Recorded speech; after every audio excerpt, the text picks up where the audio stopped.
بسم اللہ الرحمن الرحیم۔ اعتکاف کے دوران کسی عزیز کی تیمارداری کے لیے جانا یا کسی جنازے میں شریک ہونا۔ اگر کسی کے کتنے ہی قریبی رشتہ دار فوت ہو جائیں یا بیمار ہو جائیں تو دوران اعتکاف اگر وہ ان کی تیمارداری کی نیت سے یا جنازے میں شرکت کے لیے مسجد سے نکلیں گے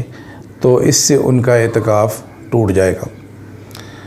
بعض حضرات کو ایک مسئلے سے شبہ بھی ہوتا ہے کہ اگر شروع ہی سے اگر کوئی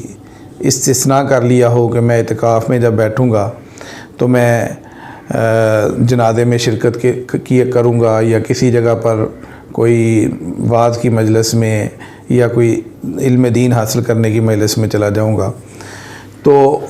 اس بارے میں بھی بات سمجھ لیں کہ یہ استثناء اعتکاف سنت میں نہیں ہے، یعنی جو مسنون اعتکاف رمضان المبارک کے آخری عشرے کا ہے اس میں یہ استثناء کرنا درست نہیں ہے،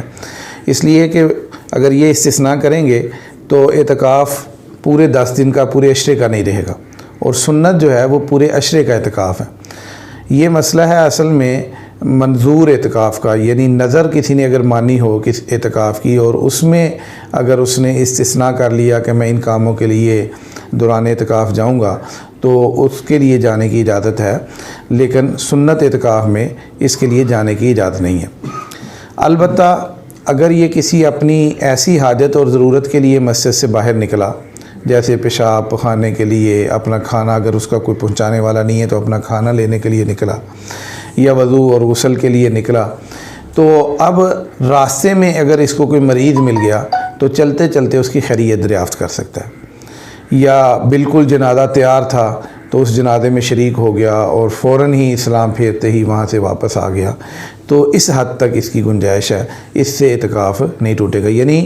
ان کاموں کے لیے مسجد سے نکلنا تو جائز نہیں ہے،